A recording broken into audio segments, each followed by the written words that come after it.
Welcome dear guys and gals, and if you came here today into this video and clicked on it, it means that you were just fed up of the AAA games or the games that people are usually just recommending and they're overhyped and they're overall over your feed, newsfeed, whatever. You just keep seeing them, right? So today we're going to talk about 3 indie games that I've played, I put a lot of hours into, and I just love them because of their mechanics, simplicity, but also the gameplay itself. So let's dive into it. Also make sure to follow along because for sure this is going to turn into kind of a mini series of me recommended indie games because indie games are resurfacing from everywhere. I'm so glad because I'm finding a lot of hidden gems that I didn't know before, and I also would love to recommend them to you as well. First up on the list, it's Valheim. Valheim is for the Viking in you, for the weird dude with a bat in you that wants to slay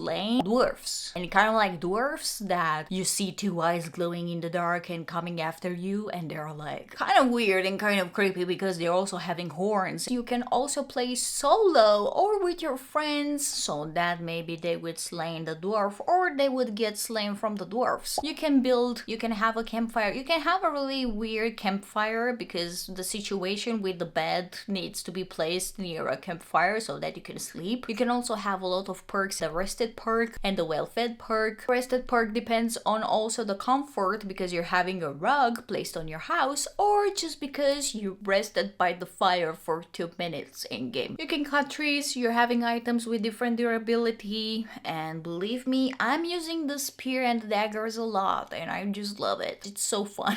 Especially when you're like going into a dwarf and then you're like aiming with your spear and just throwing it not where it's supposed to be, and yeah, luckily and hopefully you will have another weapon on you. You can build your own house, your mansion or hotel, and even better than in Minecraft because everything is not blockish anymore. Also, you can add a lot of stuff based on wood, so you can just have no trees and no forest at all and just make your base even higher, even bigger with more floors. It's just super fun because my friends love building the house and they're kind of like making a contest in which who is going to make the most impractical mansion, and then we're just going to figure out that we cannot cook our food. Yeah, because you can also cook our food. You're just having the kind of like things from sticks made that, you know, I don't know how is it called in English. I'm just going to draw you. So we're just basically like this and like this, you know, kind of like the base that is like parallel to the ground, and then the things that you're putting your boar meat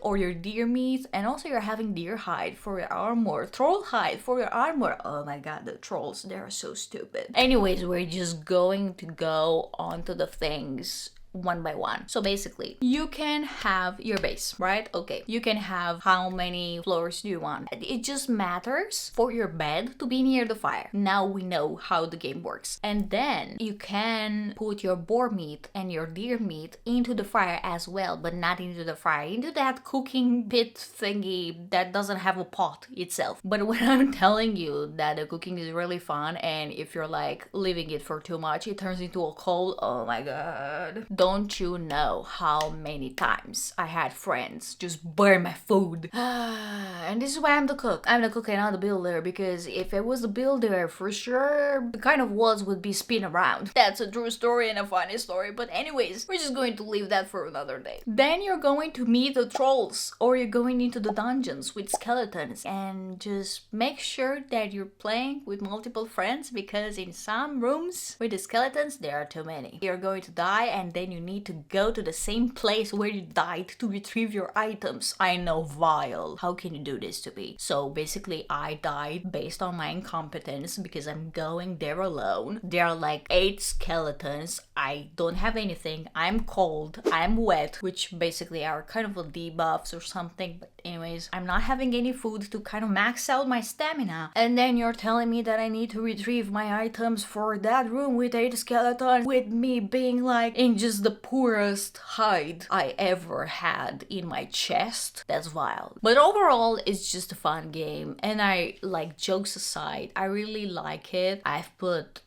over 50 hours in it. I've been playing it for kind of on and off for 1 year and something, because I cannot really play every time, because you need to kind of upgrade your weapons and upgrade your skills by doing them, and then you need to go into another biome, and the second biome is the dark forest, and dark forest is pretty hardcore because of the latest update. They're having a bear, they're having most responsive NPCs like the mobs and everything, and also you would want to do dungeons as well, you would want to battle trolls as well, you would want to do so much more stuff, and then your base would be on fire, and then a storm would come around, and then everything goes to shit basically in a split second. And then the third biome, I think is a swamp, yeah, is the swamp named. You're having witches that they're throwing with potions at you or whatever the heck they are throwing with, but it's impossible to battle them. Instead of, okay, you're having, I don't know, 50 spears on you and you're just a master at aiming them, or just a super bow. But it will take some grinding to go there, and especially into the swamp. And on the swamp, me and my friends were kind of like stuck with some of the witches. And also I love that every world is randomly generated, so whenever we just feel like we explored a lot of the map, we're just hopping onto a new server with the same character. You can do it with the same character and just start over, and that's it. But it's like really fun. Another indie game that I'm having on my list, it's That's Not My Neighbor, and I'm loving it that right now it's on Steam available as well, and it's like super inexpensive, and I strongly recommend you to get it because it's like supporting a super indie and super small developer. Because first it was on itch.io and I got it from there, I played it from a bit, I played the demo. Basically you need to spot the anomalies and hit the emergency button before the anomalies are getting into your flat, because you're kind of the doorman, let's say. You need to spot anomalies based on how they are looking, on which apartment they are, the permit that they are having, kind of like Papers, Please. If you know Papers, Please, it's like that, but like not so elaborate and not so complicated with like a ton of sheets to see and a ton of details to retain and a ton of rules, and from day after day it just adds up the rules. No, it's a more relaxed game, but they are like so creepy, some of them. One of them is a melting face and you can see the skull underneath. Some of them have multiple eyes. Some of them really look great and just your neighbor, but it's not your neighbor, I promise you. It's just not your neighbor. They're just going to tell you that they killed the other neighbors and that you let in someone that wasn't supposed to be let in. But overall it's just a fun game, and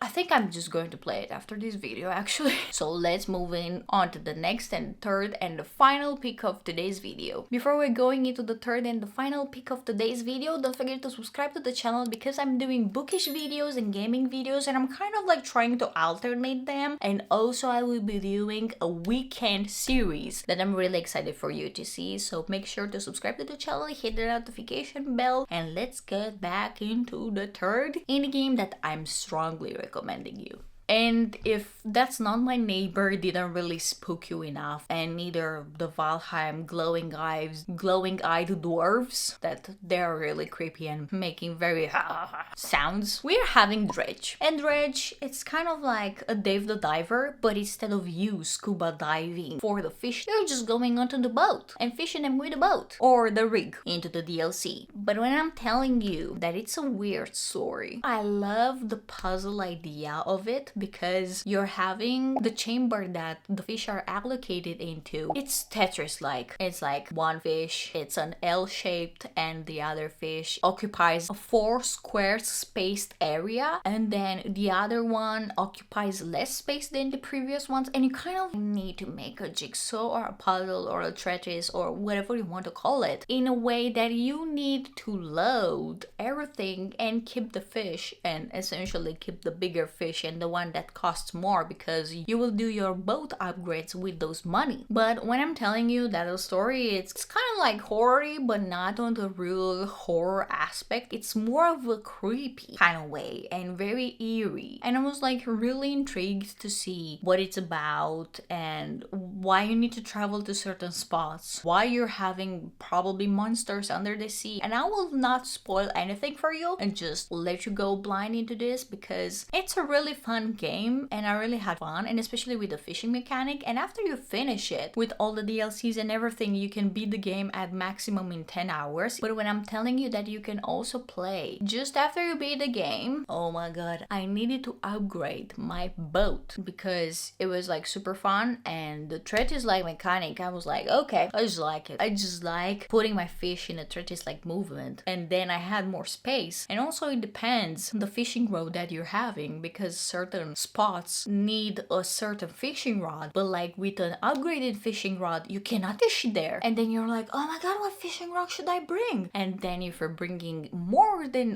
one fishing rod, you won't have space for the fish. It's very cool. I just really like it. It's a really cool mechanic and it's really fun. And I hope you liked today's video. Let me know down in the comments below if you have any other indie games that you can recommend me. Maybe I will try them and as well as review them. And see you in the next video, the next Thursday. And don't forget, from the Sunday series, goodbye.